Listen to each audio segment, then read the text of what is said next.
Salah satu sekolah rakyat hari ini sudah 100 yang beroperasi. Saya dapat laporan akhir September, 2 minggu lagi, 3 minggu lagi akan jadi 165 sekolah rakyat. Insya Allah Oktober saya diminta meresmikan. Jadi saya tadi melihat, saya kira cukup prestasi Kementerian Sosial, Kementerian Pendidikan Dasar dan Menengah, para guru, wali asrama, semua pihak yang telah bekerja keras. Saya tidak menduga bisa begini cepat. Tahun depan akan kita tambah 100 lagi ya, 100 lagi, terus setiap tahun 100. Sasaran kita 500 sekolah rakyat di titik-titik kantong-kantong rakyat kita yang paling tertinggal, rakyat kita yang paling ekonominya susah. Kalau istilah statistik desil 1 dan 2. Tapi saya sedang juga merencanakan untuk desil 2, 3, 4, dan 5. Ini sedang kita rencanakan ya, supaya semua anak-anak kita harus mengalami pendidikan dengan fasilitas yang bagus. Kita tidak boleh ketinggalan dengan bangsa lain. Itu cita-cita kita. Insya Allah kita akan sampai ke situ. Tapi alhamdulillah sekolah rakyat, jadi anak-anak yang putus sekolah bisa sekolah, anak-anak yang tadinya mungkin merasa rendah diri karena orang tuanya sangat susah hidupnya, kita tarik keluar, kita beri lingkungan yang sebaik-baiknya supaya dia percaya diri dan dia dapat pendidikan yang terbaik yang bisa kita berikan. Jadi kita tidak mau membiarkan dan berharap ada perbaikan alamiah. Itu tentunya itu harapan kita, tapi kalau bisa kita, kalau perlu kita intervensi, kita bantu. Saya kira itu dari saya. Ada catatan atau perbaikan yang perlu dilakukan nggak Pak dari tinjauan pertama ini? Ya selalu ada harapan kita, tapi ini sebetulnya kampus yang sangat baik ini. Ya, saya kira untuk sekolah di Indonesia ini sudah sangat baik. Tempat tidurnya bagus. Tiap 3 siswa, 3 siswi atau tiap 2 satu kamar mandi. Saya dulu di Akademi Militer kita 60 orang kamar mandi yang los gitu. pakai dayung. Pak, bagaimana pemanfaatan teknologi yang bakal diterapkan di sekolah ini nantinya, Pak? Ya, jadi kita ingin mengejar ketertinggalan, ya. Kita sudah investasi sangat besar di pendidikan, tapi kita harus sadar, harus koreksi.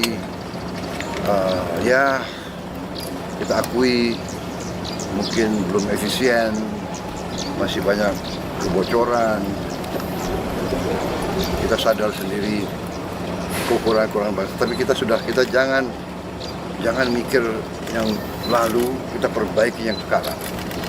Jadi sekarang kita all out, kita mau hemat, kita mau selamatkan sumber daya kita, ya.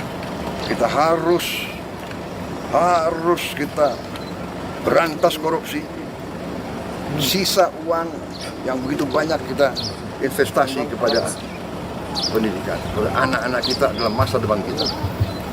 Jadi itu dengan kalau perlu dan tidak kalau perlu kita harus pakai teknologi. Dan sekarang pun kita sudah sebarkan, tapi baru mampu satu sekolah 1 layar digital pintar, istilahnya smart digital screen. smart television. Baru mampu satu sekolah satu. Tapi berarti tahun ini kita harapkan 330.000 sekolah akan dapat. November 10 saya dapat laporan, November 10 100.000 sekolah akan dapat. Sekarang baru 10.000. 100.000 November 10.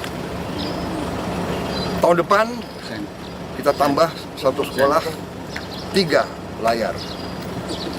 Idealnya nanti satu kelas 1 layar. Di situ pelajaran-pelajaran dengan konten yang terbaik, animasi, dan kita bisa long distance education, tele education. Karena apa? Untuk membantu daerah-daerah terluar, terpencil, juga daerah-daerah di Jawa, Sumatera, Kalimantan, Sulawesi yang guru-gurunya kurang guru, atau gurunya juga mungkin penatarannya agak terbatas. Ada guru-guru yang terbaik. Tiap mata pelajaran kita akan seleksi mungkin 20-30 guru terbaik. Tiap mata pelajaran akan siaran dari studio jarak jauh. Berarti secara teoritis guru ini bisa bantu semua kelas di seluruh Indonesia. Jadi itu tadi teknologi kita gunakan, ya. Dan juga smart TV ini interaktif. Jadi itu kamera juga. Jadi saya dari pusat, saya bisa lihat kelas yang nggak ada gurunya. Saya bisa lihat kelas yang mungkin gurunya kewalahan atau gurunya. Jadi ini kita bisa lihat. Jadi ini we try our best. Kita akan berusaha segala cara untuk anak-anak kita disiapkan, dididik yang terbaik. Kita tidak boleh kalah karena dunia akan datang penuh dengan persaingan yang ketat. Oke. Ya, nanti tunggu waktunya biar kalian ada semangat. Oke, baik, terima kasih. Kita sekolah rakyat tuh ya. Oke ya. Sekolah rakyat nanya Menko Polhukam. Pak, tadi kan sempat interaksi dengan siswa sekolah rakyat, Pak ya. Jadi apa Pak yang jadi disampaikan, Pak? Gurunya seperti apa, dan kalau di daerah kan mereka jauh-jauh jaraknya untuk ke sekolah, Pak. Apakah ada asrama juga atau karena ada beberapa guru yang bilang sekolahnya jauh. Ya. Kita akan perbaiki. Ya. Kita akan perbaiki dan kita akan buktikan. Kita tidak hanya angan-angan, punya visi. Kita harus mulai dengan cita-cita, mulai dengan impian, tapi kita harus mencapai dengan real. Sekarang sudah ada 100 sekolah rakyat real. Minggu depan, 2 minggu lagi 65, tahun depan 100 lagi. Nanti sekolah yang lain kita perbaiki semua. Ya. We make the impossible possible. Yang tidak mungkin kita bikin mungkin. Dengan niat, dengan kepercayaan diri, dengan tekad. Ya. Selalu think big, do our best. Make the impossible possible. Ini ajaran beliau. Mantan Menteri Pendidikan, mantan Menteri Komdigi. Jadi akan ada pelatihan terus-menerus ya Pak untuk guru-guru? Terus. Dan inilah tadi, Smart TV, mereka bisa belajar juga di luar. Karena kontennya itu 24 jam.